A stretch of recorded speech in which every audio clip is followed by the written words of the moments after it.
Hello, friends. Welcome back to the Kirkpatrick podcast. It is your favorite girl in evaluation, Vanessa, ready to tackle a conversation that we hear very, very often. So as I was looking back at some of our most popular episodes, I would say one of the most popular episodes is all about how do you get buy-in from senior leaders and managers and things like that. And as I have been taking a lot of speaking engagements, doing a lot of meetups and just chatting with folks, this just never seems to be a question that goes away in any way, shape, or form. And it is, how do we get managers on board with learning and performance initiatives, even when they're already overwhelmed, or maybe they're not the right fit in the first place to be managing people. So I know that for a lot of you, this is a struggle to properly do the work that you want to do. And that's what we're going to be chatting about today. So here is a very interesting data point I found. So I was looking at some research, I was diving into some Gartner research, prepping for the podcast. And they shared that 75% of HR leaders share that their managers are overwhelmed. And that 70% of them believe that their leadership programs are not preparing them for the future. So if we're depending on people to lead that are already stretched thin, how are we able to help bridge that gap and support them and partner with them effectively? I think the fact is we're never going to be able to reduce overwhelm, right? And we have to find ways to really partner with our managers and partner with the business, because when we look at, all the impact studies that we do and all of the assessments and the impact studies that our participants will complete going through some of their certification programs, managers are what can truly make or break whether or not an initiative is going to be successful. Managers matter the most. I think what's so interesting is that we focus a lot on leadership development to develop, I think, sometimes more executive leaders, when we need to almost focus a little bit more on first-time managers and, frontline managers a smidge more than I think is as sexy as leadership development can be. So why managers matter? I mean, managers, they're going to be, for us in the learning world, there are force multipliers. Like, they're going to be the ones when we think about who's going to be your coach to hold your participants accountable for the work that they're going to do. It is 100% the managers. Peers don't always have that same sort of influence, although there are ways to help make influence from peers. But really, it's the managers that are there that should be reinforcing new behaviors, rewarding those new behaviors, providing feedback, and of course, modeling those values and those practices and those processes.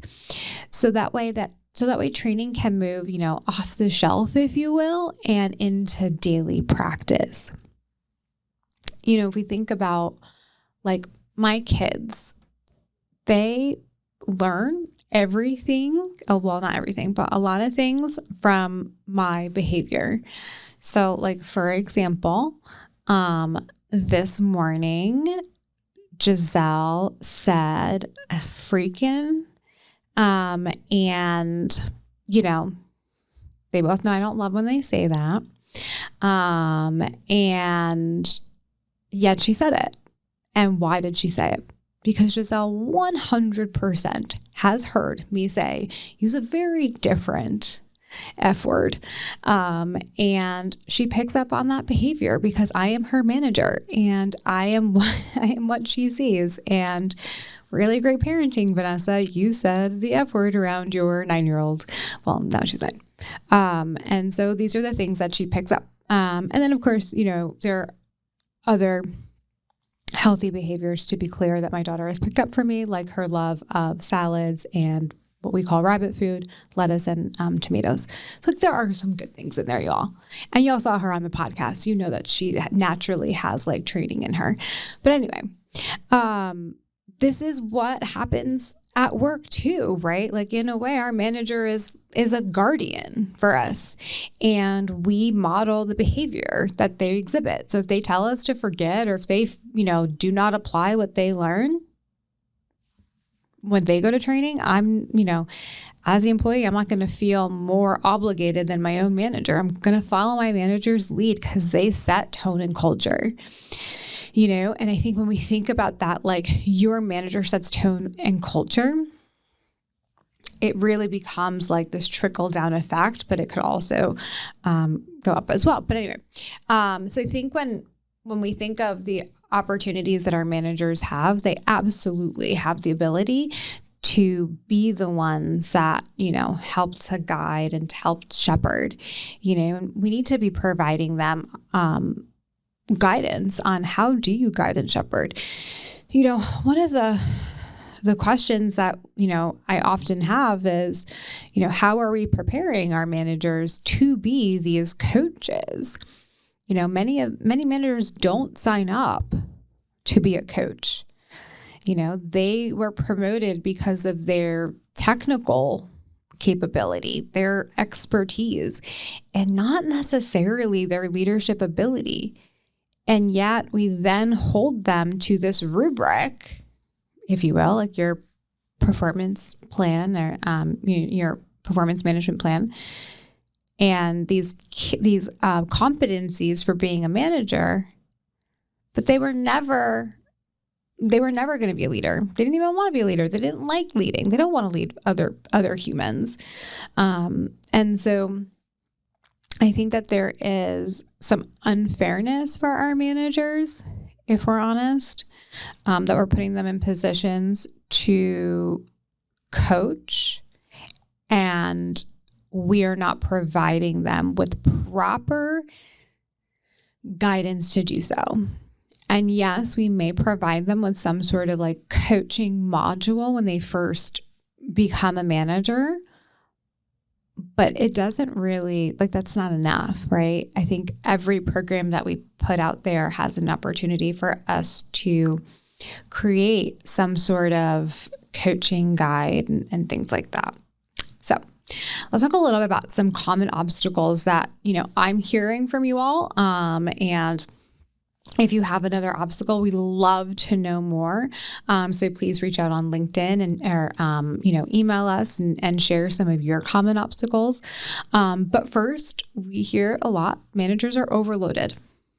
Training just feels like one more thing on top of a plate that is already overfloweth.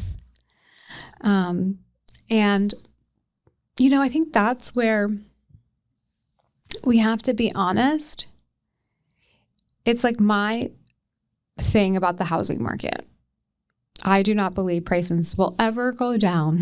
I think prices will only continue to increase. Like there's just no really coming down, right? It's like college tuition. I feel like that whole situation is the exact same thing. It's only just going to get more and more expensive. It's just like never going to go down. I think it will be very rare for us to finally get to a point as a society, as a workforce, where we are starting to see people say, my plate is more manageable. I think that is just not going to be a thing for maybe a very long time, if ever, until the robots really take over the world. And so we have to remember that for them, when they look at all of the list of priorities that are coming to them, the training function or the learning function asking them to now do something that is not necessarily in their comfort zone, right? And doesn't really come like natural to them, that's not going to be something I'm going to prioritize. And we'll talk a little bit more about that. But I think also if the learning function is not really seen as really an important function in the business, or as high of a priority as some of the other senior leaders that they have to report to,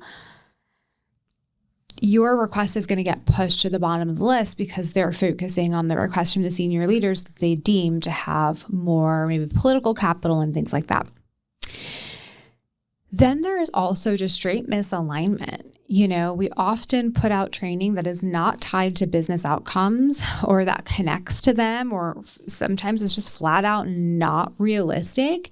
And our credibility is not there with managers to sit here and say, well, now I've got to go and support that work and be a coach and reinforce these behaviors when I don't even agree that those should be the behaviors that we have reinforced, or those behaviors don't even reflect what actually happens on the job or what needs to be happen to get that done, right? Because remember, oftentimes we're in a position, right, where we're creating content, but we're not subject matter experts, right, in that area.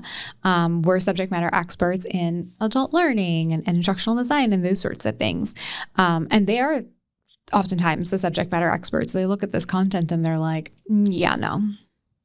So there's that misalignment and that credibility factor. And then, like I was mentioning earlier, there's a capacity gap, right? Or capability gap.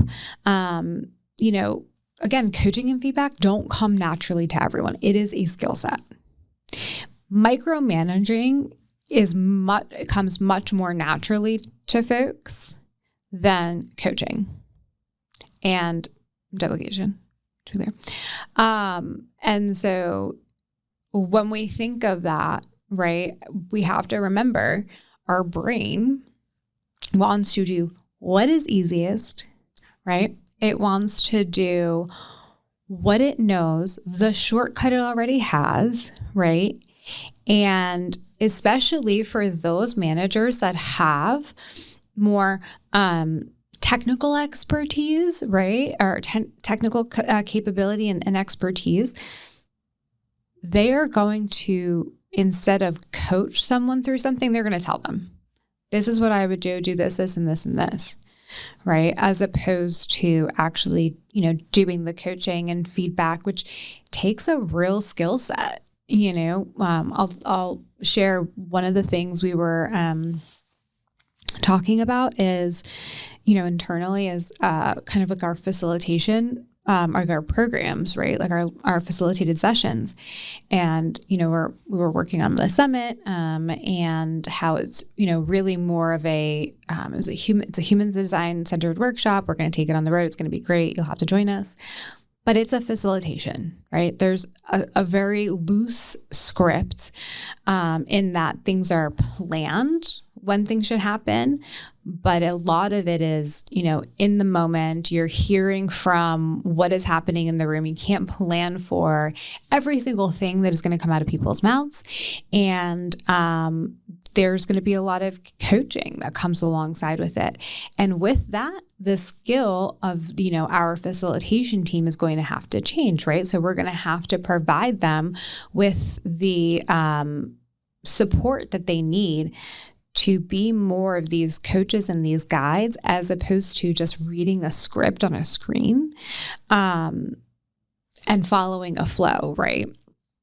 And so, and with that, we were talking, not everyone is going to want to do that because that doesn't come naturally to them. Not everyone is going to be a naturally good fit, at doing that. They might be a really great trainer and someone that you can give a script to, and they can make connections, and they can personalize here and there, but to not know what's going to come out of your participant's mouth and have to make connections and tie things together, and the general direction of where something is going to lie, but you don't know exactly how you're going to get there. For some people, that is not something they're going to love, right? And so those things happen, and it's up to us to realize that maybe those people are not the right fit for those roles. And maybe some managers truly just need to be an individual contributor that is obviously compensated for the level of expertise that they do bring, right? And I think that there's, who was it? I was just reading about it. I think it was Airbnb. Their CEO was sharing how really how they do management is more around technical capability as opposed to like people development. I haven't dove like completely into like the mechanics about it. So I do not have any sort of opinion. But I mean, like Airbnb seems like they're doing pretty well. So, something must be working there, and I'm sure they have other ways to compensate for like coaching and feedback. And so I'd love to like kind of dive into this concept of like, is there an ability to have a workforce where you have more technical managers, and maybe it's like a pairing, and maybe this is how they do it. But maybe it's you have a people manager and then you have a technical manager, right? To really focus on the function. And maybe, a people manager focuses on multiple functions. I don't know.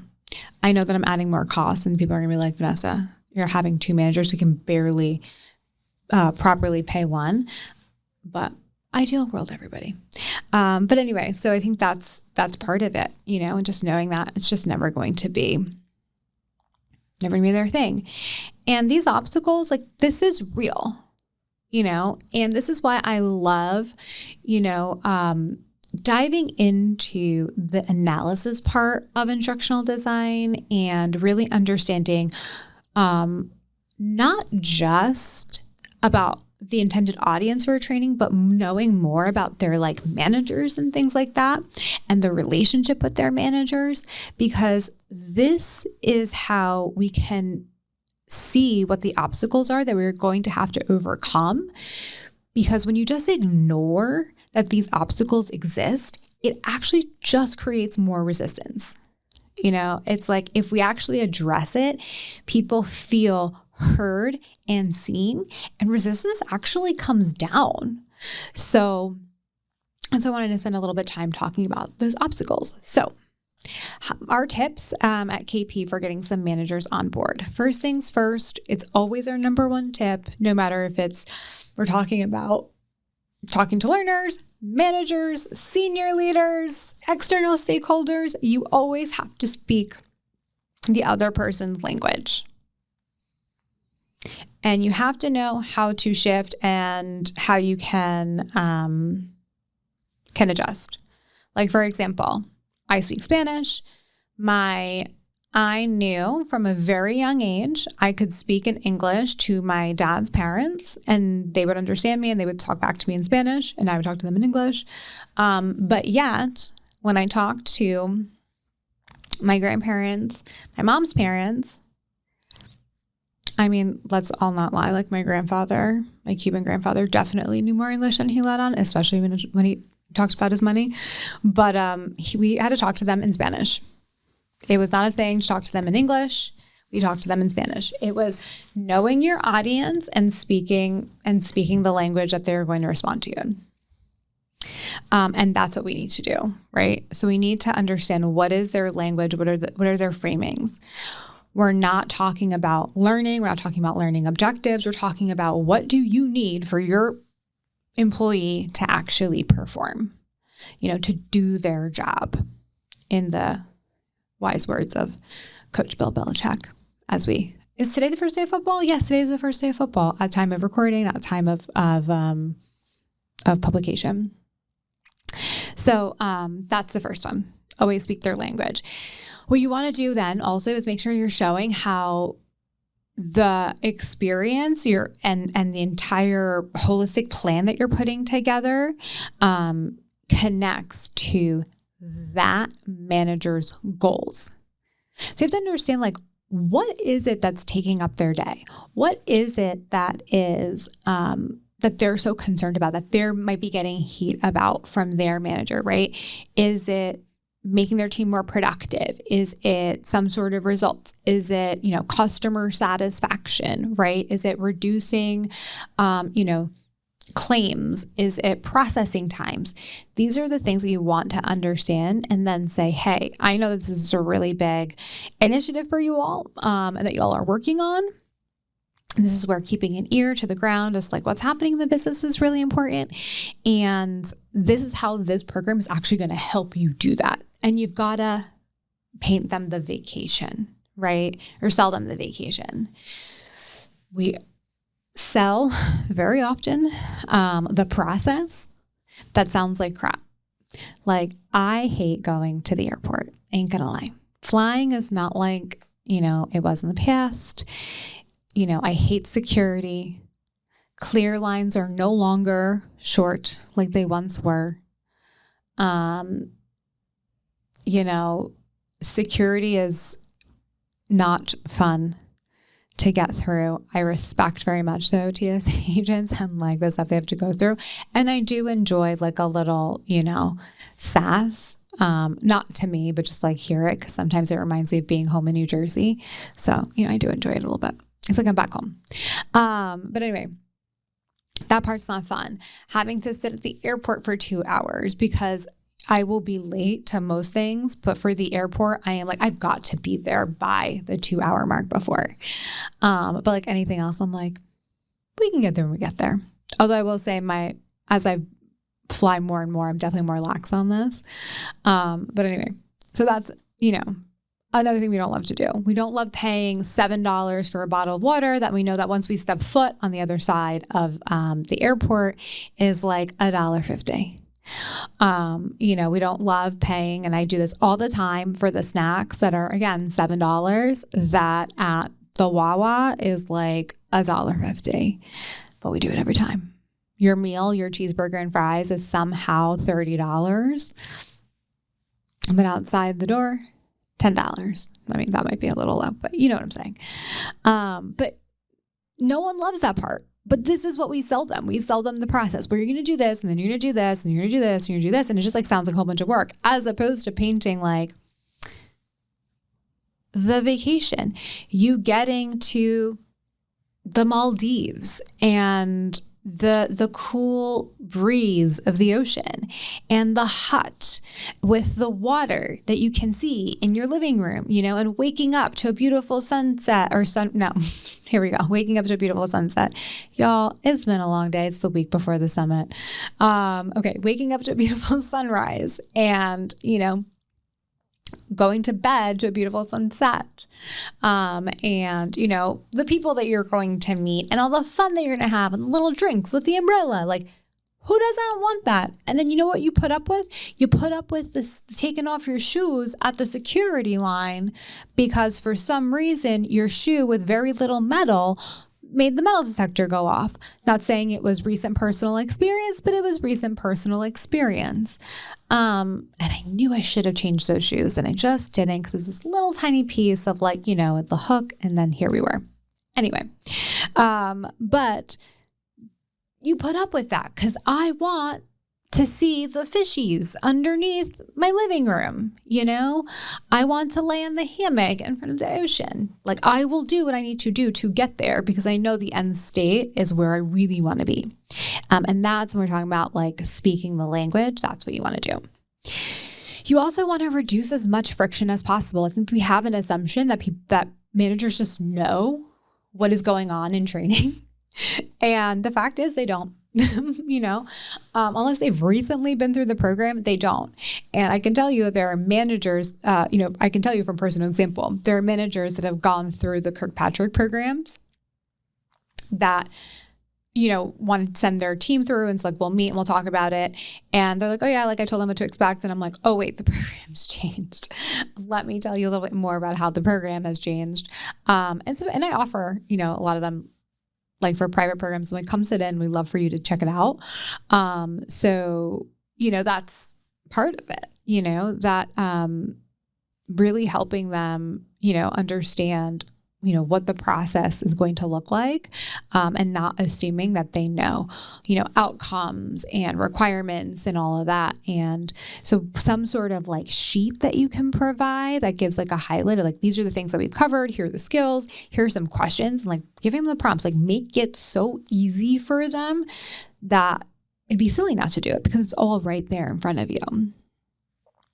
The next is truly, you want to help managers build their confidence. A lot of times they don't coach or facilitate or provide feedback because they don't, like, their coachee isn't going to necessarily give them feedback in the moment. And so they might walk away being like, I don't know if I did that right. So offer ability to like build up their confidence, like give them the tools that they need, show them exactly what they need to support.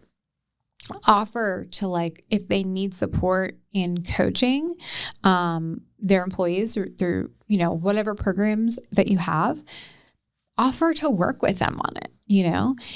At the end of the day, yes, it's another thing on your plate, but if I put a dollar value on you spending 30 minutes with a manager to walk through one-on-one with them how to do this coaching properly, especially someone that raises their hand and says like, hey, can you help me with this? The dollar value, like what you get in is going to be, versus what you get out is going to be so much more that like, that is worth it to me more than you sitting in front of a computer working on an e-learning or like writing a learning objective. Just, it is what it is, especially in today's day of AI. So that's the first thing. And the last thing is, for that is reinforcing they don't have to be perfect. This is like my very big thing I've been thinking about a lot lately. Like, we've got to get out of this idea of perfectionism. I've got to get the data right before I even attempt to do evaluation level 3 and 4. If I don't have the metrics baked in from the beginning, I cannot do evaluation. If the study doesn't have if we don't have a control group and mixed methods, we can't even just start to get some data. That is perfectionism, and actually that's procrastination because you do not feel comfortable in the work that you are doing. Just start. I do it all the time. I wait for 100 different things to work out. I'm literally doing it right now, and I'm literally thinking about the thing that I'm waiting on, I'm not making a move on, that I know is like my unlock, and it's like, Vanessa, it's like that lever. I just need to pull that lever, and I have to stop waiting for the perfect moment. And I just are having I feel like I still need more facts. I've got all the facts in front of me. Just make your decision and move. And it's always going to be perfect, but we will move on. We will learn and grow, and it will just get better over time. And really at the end of the day, for managers, you just need them to be consistent and intentional and willing. And then give them some quick wins. We talk a lot about this in our programs, right? Like, small wins help folks who, where long-term gains take a lot longer to achieve. So highlight how small behaviors can be those little pieces to encourage them to start coaching. And it is maybe just asking one reflective question, celebrating a small behavior change when you see it. Just start there, and that can reinforce learning, and that is a quick way to see how you can integrate this in the things that you already do. And then acknowledge their reality. But I'm not gonna talk too much about this. We've already kind of talked about it, but acknowledge the fact that this may not be their skill set. Right? Acknowledge the fact that this may not feel comfortable for them at first, but you're going to provide them the tools.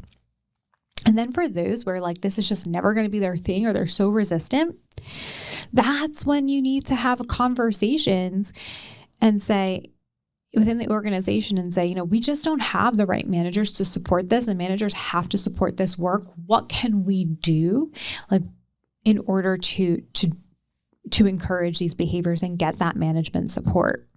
And I've seen a lot of really great things in different organizations, whether it's deploying instructional coaches in organizations to help provide that coaching that a manager should be. There's a lot of ways to be able to do that. I've seen that a lot in the manufacturing space, which I think is really cool to see. But I think, once you've provided all the tools and skill set and you see that something's not working, it's time to have conversations with senior leadership, with, your manager, your VP, and saying, I'm looking at the environment and this is a huge constraint on us. We're getting the blame for things not working, but I can't manage 1,500, 5,000, 10,000 personnel myself. And I can't change culture by myself. So I think when we think about, how do we overcome the manager obstacles, I think we have to remember it's like a 3-pronged approach. 1, we have to acknowledge who they are and get to know them. 2, we've got to provide them with the support and the resources in order to do that. And we have to make it easy. And then 3rd, we have to acknowledge the reality is that we may not get there with the culture and the environment that we have, right? But if learning and creating this culture of learning and culture of continuous improvement, if that is important, then we need to shift the culture and how managers interact with their employees. Friends, I would love to know more about your experience with bringing managers on board, strategies that you have. What are some of your challenges and how this all resonated with you? We will check us out on the next episode, and we will catch you then. Have a great day and talk to you soon. Bye.